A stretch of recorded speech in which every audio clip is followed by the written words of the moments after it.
What's up, job board fans? Job board talk here. I'm Chris Russell from Job Board Secrets, and I got another job board owner here for you interview. I like to talk to these guys who have been in the business in a while. And my guest today is one of those. His name is Dan Rohn. He owns journalismjobs.com. He joins me now from the West Coast. Hey, Dan, how's it going? Hey, how's it going, Chris? I'm Doing glad well. to finally be on your podcast, the highly esteemed and venerable Chris Russell of Job Board Secrets. I've been getting your emails for years.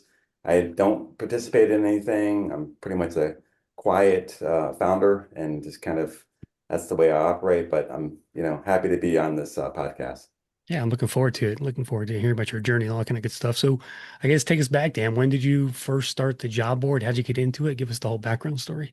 Sure. So I was working, first I started my first career as a journalist at Washington Post. I was a business reporter and editor. And then I went from there to America Online. I'm sure you remember that place. Oh, yeah. And stayed there. And the stock options, were nice, but not enough to stay there. I just felt like the entrepreneurial itch was just too strong. So I was thinking of different options and talking about it with my girlfriend, who's my wife now of 26 years, just like, hey, what should, and I just thought, journalism. And then I looked and I found journalismjobs.com was available. And I thought, whoa, okay, so I'm going to grab this. That was in August of 1998. So then I started to build it from there. And I built it in Cold Fusion with a SQL Server database. For initially, actually, I should say I had an Microsoft Access database. I'm sure you Oh, remember, God. Yeah. and that just wasn't robust enough. It just seemed okay. It's gonna outgrow this pretty quickly. So I Yeah. switched it over to SQL Server and launched it in April 21st, actually of 2000? 1999. Right Yeah, now. Okay. yeah, and You and I started basically around the same time, I think. oh, okay, excellent. Yeah, so that was actually the day that I met my wife, like a few years earlier. So I thought, wow, it was just a coincidence that I launched it on that day. And so it was in a free format, just to get people hooked on it. So that was a completely different time, as you know. So Mhm. there was one dominant, That was during the publisher. .com boom. Yeah, Russian, exactly. you know. Yeah, so there was one magazine, Editor and Publisher magazine, which had a monopoly on all the help wanted ads for, reporters, editors, and that type and stuff. And so what I did was I got that magazine. I started cold calling all the people in the back. And I, being a, former journalist, I knew the best times to call, which is usually late morning before they get really busy, for the day and stuff and have other story meetings. And so I call them and say, hey, I want to tell you about my site, et cetera. And they're like, okay, thanks. Some of them, I would say most people were receptive and thought, oh, okay, this is, online recruitment, great.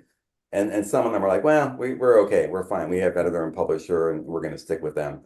And so that was that. And so I just kept building it up and I had a resume database. And I remember when I got my 100th resume, we went out to celebrate, went out to dinner because I had 100 resumes in the database. And so it just kept building from there. And so I kept it in a free format until November of 1999.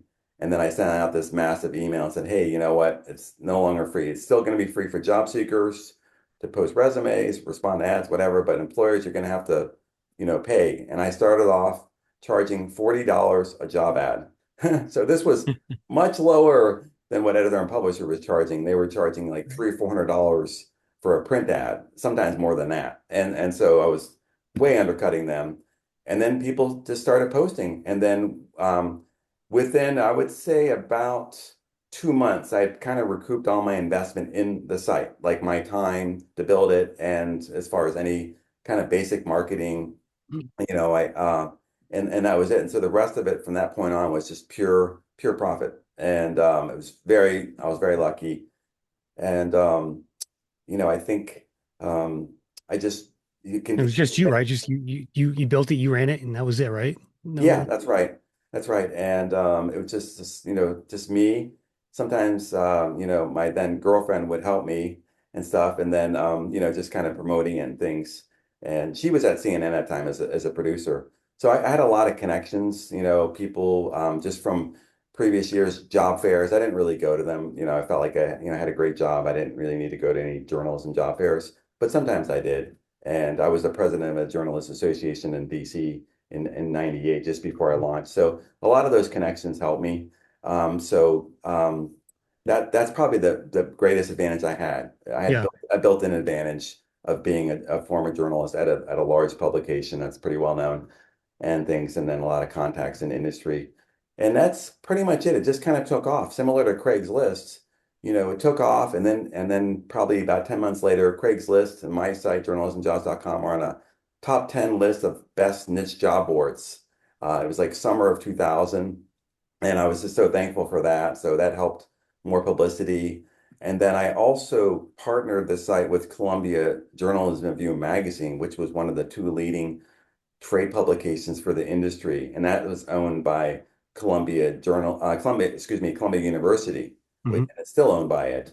And so I partner with them. So I gave them a little money for free advertising, advertising in their magazine, et cetera. And it gave me some more credibility because they're a big name. And for like the old school journalists, the recruitment editors who were like in their 50s and 60s at that time, it helped to resonate with them that I was partnered with them. So we did that partnership for a couple of years, and yeah, it was great. And it just 9/11 happened, and boy, that was tough. The dot-com crash, of course. At that point, we were married, in 2000, and I How was like, far did your business fall during that time period, would you say? absolutely, definitely. I would instead of getting like dozens of job ads a day, I was just getting a trickle. And so, every job ad was important. At that point, I'm, trying to buy a house and move forward with my life, get ready to have kids, things like that. And so, yeah, I would say a struggle for about 6 to 12 months. And then in 2002, it really started to pick up. The economy seemed to level out a little bit, and companies started getting back to posting, vacancies, et cetera. And then from that point on, up until 2008, it was just gangbusters. I mean, it was just so much. Like, it was incredible. And at that time, I did, invoices by mail. So it was mailing invoices because again, some of these, editors were like old school and they just wanted a hard copy of an invoice. And at that time, they didn't have like corporate purchasing cards to buy job ads, you know. So I would send them an invoice, and some of them they would get an emailed invoice, but I always worried about them not paying because it would go into their spam filter and then be like, have to track them down. So we had a whole thing. I had, someone part-time that would work on like unpaid invoices, and they would track them down and said, hey, and usually 9 times out of 10, they'd be like, oh, sorry about that. It just kind of fell through the cracks and would get Yeah. it paid. But, so cash flow was always great. It was, and so it was great until 2008. In the second half of 2008, with the banking crisis, I noticed that, a drop off of probably like 30%. I was like, whoa, okay. And then 2009, it kind of really hit harder. You see all the headlines, et cetera, all the things that happened.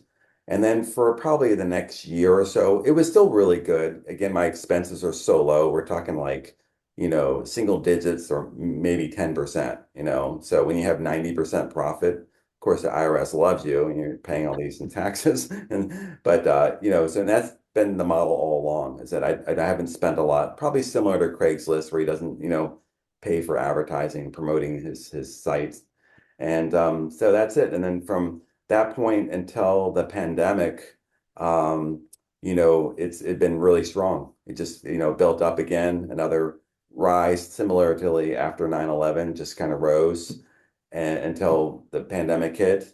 And then, of course, employers weren't really posting anything because they weren't interviewing and things like that. And journalism is something you have to do in person, can't really be remote. I guess you can Yeah. cover an event remotely, but everything kind of stalled, as you know. And Yeah. so it really impacted my industry. And and then Dan, you're 2000, describing, let me stop you there for a second. You're describing sort of this cyclical nature of the economy and running a job board business, which I don't think a lot of people realize when they're getting into the job board, right? So you have to prepare for downturns, right? So talk about that a bit in terms of how you do it. Staying lean, obviously, is a big way, but what are your thoughts on that? yeah, my expenses were never really out of control. I worked from a home office, and I had my servers in Atlanta, Georgia at that time. They were dedicated servers. And then I switched over to, cloud hosting, et cetera. But I never really had to make a lot of adjustments. It was like just like less cake, so instead of having the whole cake, I got like half of it. And Right. so it's like, okay. Hmm. And I'm not like an extravagant person. I'm like in jeans and a t-shirt. I'm not dressed up to go to the office. I'm not doing anything that would, I don't have a office space. Some companies they want to bring in staffers, and I realized I did have an office space for a bit, and I had some students from UC Berkeley working for me, and they were great. All the students that I hired through that university, I'm really close to it. My house is like a mile away.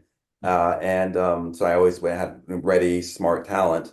But I just kind of didn't use as many people. And as far as for outreach and things like that. Hmm. And yeah, so I just kept my expenses to a minimum, just didn't, have any extravagant purchases. Yep. And that's basically it. Cool. I'm going to share the screen here so everyone can see Oh, the okay, site sure. itself. So let's talk about the site a bit, Dan. First of all, what's your traffic like today? How many visitors do you get on a monthly basis? Wow, it's really, Chris, it's really changed. I mean, in the beginning, oh boy, I had so much. I had probably about maybe 4 million page views a month, and then probably Wow. around 600,000 unique visitors, believe it or not, for a, Wow. for a journalism site. Because the problem is that when you think, journalism, people think, oh yeah, I wrote for my high school newspaper or I work for, my high school yearbook. Oh yeah, I think I'll just get a journalism job. They don't Right. realize that you need a lot of experience. You have to have good internships. You have to have, these are very specific jobs. These people want you to hit the ground running as soon as you get in there. And so I had a lot of traffic that wasn't always purely dedicated to, working journalists who've been doing it for a while.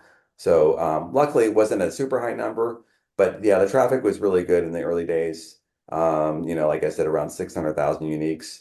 And then it just slowly, I would say up until the banking crisis, it was still pretty strong. And then after that, it's obviously slowed down a lot because the site went through a transition. People who had gotten laid off in 2009 with the banking crisis Hmm. just were fed up. Okay, they already went through the dot-com bust and the 9/11 layoffs, and then they stuck around. Okay, I'm going to stay in this industry. Then they got hit again in 2008, 9, and they okay, I'm done. I'm going to law school. I'm going to go get a doctorate or something like that. Or they just switched completely, and so we lost that segment of the population looking for a job in journalism. And so now, I mean, you can look at any, web metrics site and stuff. We get a fraction of that, probably like, maybe a tenth of that traffic, which is still pretty good. It's a very targeted group. Um, Yeah. So you're talking like 50, 60K a month visitors or yeah, that sounds less? about right. Yeah, Yeah. Yeah. I mean, that's that's, about right. that's pretty good for a niche site, Yeah. I yeah, you're mean, doing pretty well. initially it Yeah. was it was a really, I mean, anybody in this field has heard of the site, and everybody, oh yeah, I know that. And they're usually surprised when they meet me, like, you're the founder of journalismjobs.com. It's like it's not that big a deal, I mean, it's no big deal, but it's been fun. And Yeah. yeah, so traffic is tapered off. Um, It's probably a six-figure business these days, I would assume. Yeah, oh, definitely. I mean, like, wait, it was like I don't want to discuss numbers and stuff, Yeah. like, but it's been very, very profitable. I've been offered. I've had three publicly traded companies try to buy it. I didn't sell because I didn't want them to raise the prices. I knew they Mm. were going to like triple the prices, what it cost to post a job ad and Let's talk things. about your prices. Yeah. Let me see Yeah, here on your yeah. pricing market. Just like $100 for a job ad, Hmm. 400 for 5, 1,000 for 13. Yeah. What other, besides job postings, do you make money any other way? I see you have some ads on there, but Yeah, yeah, I make money from resume database access, and also people can make their job featured, and you can see there's quite a good number of featured job ads. So that's an extra fee to do that, and that just runs for a certain time period. And then those people renew the featured access just to keep it on the homepage because okay. they're really desperate to fill a job. Hmm. So it's great, and you know, I would say the site has changed. It's gone through some transformations over the years. I used to have a lot more content. Like I had a media news section, so what was going on. So basically, like journalism gossip, what's happening in the industry, journalists like to know like what's happening with other journalists. And then I had like a poll section. So there would be like, polls, what's going on, take a stance on something, career training and things like that. And I didn't post that. I got rid of those sections because that became less important in the industry. There was, as many people doing it. There was a site like mediagossip.com. This guy, and then it got changed to Romanesco. He was a really industry leader for as far as journalism gossip, and I would do Q&As with like well-known editors, journalists, etc. And then he would link to it, and that would drive a lot of free traffic. So basically, didn't spend any money. I interview somebody, either I know them Hmm. or I know them through someone else, and these are big names in the industry. And so one of my claims to fame is before Peter Jennings died of ABC News, he posted a job ad on my site, and it was only like two sentences, and it was he died in like I think 2003 or two, something like that. But Hmm. this was in like right after the 9/11. He had posted an ad, and he was really busy with ABC News. But we get everything. Every big media company, regardless of politics, the site is not political. Anybody can post. And as long as it's not discriminatory or some, Yeah. violent, type of publication, advocates violence. What are your like you've run this for like what 27 years now? Yeah, I founded it 28 years ago, and Yeah. it's fully line. It's been operational for 27 years. Like looking back on that time, Dan, what stands out to you as far as just an event or a moment in the site's history, anything like that come to mind? Um, I would say not one particular event. I think just getting emails from job seekers just telling me how wonderful the site is and how they found a job or they found a few jobs and hearing Mm, about it. I've been using this site for years and things. And I made it easier to switch jobs. See, in the old days, you had to look at Editor and Publisher magazine, and then you'd write and you'd mail your resume and you'd wait for them to get it. And the process could take weeks and yeah. weeks. And now it's like you can just go on here and click and you find something and then you can get an interview like the next day. And so the turnaround time was so much better and improved. Yeah. Um, but I think just hearing from job seekers about how the site has changed their life, and I feel really proud of that people come on here and they need something and they're gonna sometimes move their entire family to some state, some city, just because of my job board to start their life. And Yeah, that and journalism, they get jobs all across the country. They move a lot, right? Yeah, that's right. They're right. And especially for journalists under age 30, you could do a job. Your first reporting job could last maybe a year or two, then you go to another one. So that was great for me from a business standpoint because there was constant turnover. These editors, I had one company in Connecticut, the Journal Enquirer, they were posting the same job ad on my site for years, the same reporter ad, the same, city reporter, and they just would repost it Yeah. for 25 years. And so that's probably it, just hearing about, just people's success How many stories. jobs on the site today, roughly? There's probably around You can 400 tell. jobs or so. I mean, I used to have as many as 400. probably 1,400. So it's a fraction of what it was. Yep. There's been a lot of retraction in the industry. There's been, hedge funds that have purchased small, family-owned mom Hmm. and pop newspapers, and they basically just squeeze as much profit out of them as they can, and then they just sell off any assets, printing Yeah. press or things like that, et cetera. It's kind of tough. Yeah. And And so today, what's the site built on? It looks pretty it's nice. It's a built, nice design.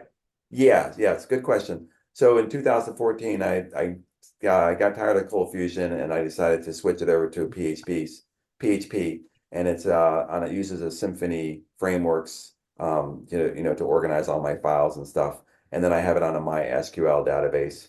And yeah, obviously I use other tools to build it, but it's pretty straightforward. I own it. I built it, and I've used it for some other job boards that I have that are lesser known. Okay. Let's see here. What do I want to ask you? What do you do for marketing today? Are you doing a newsletter? Do you do any kind of outreach? What content? What are you doing today? Actually, I don't really do other than just some social media like posts and things like that. I don't do a whole lot. I used to go to some job fairs earlier on, and things and just to promote the site. But I don't spend any money on marketing, believe it or not. And there's some companies they need like backfill and things like that. They spend money on those things. All my jobs are organic. They're organic postings. They weren't scraped from some other job board. And so that's what's made the site very effective and people like it because the jobs are authentic. They're Yeah. not from some other job board, et cetera. Do you And have a newsletter? no, I don't have a newsletter. We have a job alerts function, and there's some features that I probably could have to, really be a little bit more aggressive. But I've had a corner on this market for a number of years, and even with LinkedIn and like some copycat sites that didn't last, they lasted like a year or so. I've been very fortunate, and the only downside for me has been like the number of newspapers that have gone under. I've seen a bunch go under or, get bought out and just the assets sold off, et cetera. But LinkedIn I know has caused a lot of job board owners, some stressful nights, et cetera. And I do have some tips on like how to deal with that because LinkedIn, has, decimated some job boards, in certain industries and stuff. And I've heard about it just through the grapevine. And what I've learned through running this site, journalismjobs.com, is that community is super important. And so I had a great community back when I first started it, again with polls and media news and all sorts of other connections. I mean, I launched the site, a couple of years before LinkedIn even existed. Yeah. And so and a lot of their stuff they have is from my site. They've looked at it. How do you run a good journalism jobs, site? And so they've hired journalists to write articles and things. And it's really a content site is really what it is. The job component, I knew they were eventually going to go there. I remember getting my first LinkedIn request from a friend in 2001 and stuff. I thought, okay, this site is eventually going to go to job listings. This is just a start. And so, what I would say with people who are running job boards, to make them more successful is to build a really strong community. And I think that the evidence is there. I mean, I do look at LinkedIn, to see what postings they're getting, et cetera. But I'm also seeing that they're having their customers having to repost ads. So in other words, they weren't successful in using it the first time. I've used LinkedIn myself probably a half dozen times just to have other, coders, web developers, or, like some like entry level marketing people to help me with different things. And I haven't had great luck. It's not that I'm being especially picky. It just seems like they're not reading the job description. They don't match up well, especially from a coding standpoint. Just because PHP doesn't know like frameworks, Yeah. Symfony frameworks, which is very specific. It's different than like Laravel and some other PHP setups. Quantity So versus quantity, no quality now. So you provide quality applicants, they provide quantity of applicants. there you go. Exactly. I think that's a great thing. And so the niche job boards, they have a distinct advantage. So I'd say work with that advantage, number one. Number two, go on LinkedIn and use LinkedIn against themselves. One of the things that LinkedIn does that you can harness is build a great company page, be active and post actively on there and stuff. And build the community and then you've already got the LinkedIn user since they have an account and they see your great company page on LinkedIn. Oh, okay. And then one person I talk with, he says, "Oh, I can't get my clients. They used to post on my site, but now they go with LinkedIn because they get a package deal and stuff, and it takes care of all their jobs for like sales, marketing, engineering, etc." And he was having trouble, and I said, "Well, you know, maybe you need to like build a better community so that it's your place is irresistible." So my site was basically everybody knew about it, journalismjobs.com, and it was the place to go to find a job in journalism. And so there's a bunch of other things you can do while you're there, not just look for a job. So you can read the latest interviews, media news, training, those kind of things, build some connections. And that's what I would say is can save some job boards. It's just, really be aggressive with I, building, um, you I, know, I, would- I picture. teach job board owners to use LinkedIn for lead gen too. Like it's great for that. Like if you search on just the posts section of LinkedIn and you search for like, a resume and, a sales opening, for example, like you can Yeah. find recruiters hiring right now who list their email address, stuff like that. That's lead gen. Like comment on it, like it.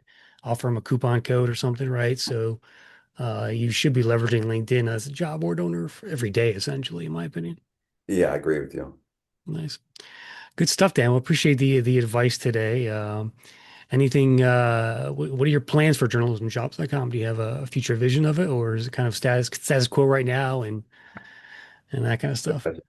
I get that all the time because when I first launched it in the first 5 years, people would ask me, "What's your exit plan?" And back then people would build it up and then sell it. And so, like my biggest competitor was a site called MediaBistro.com, and so Okay. they basically kind of copied, some aspects of what I was doing, like journalism interviews with like, notable people and things like that. I mean, she did a great job, and I think her timing was great. She started in 2000 and then sold it in 2007, I think for like 23 million if she hit certain revenue incentives that following year. And that's incredible. That's really amazing. And you know, I mean that site is not where it was then. Yeah. I'm not sure if it exists, but There's also tvjobs.com. Anything like that? yeah. Oh, But I think to answer your question, that their site looks like it's still from 1996. If you look at it today, I'll share my screen here. yeah, no, it is. I'm not dissing on them, but I'm just saying it looks Yeah. like Yeah, no, it's from you're the right. 90s. Here it is here. Um, Yeah.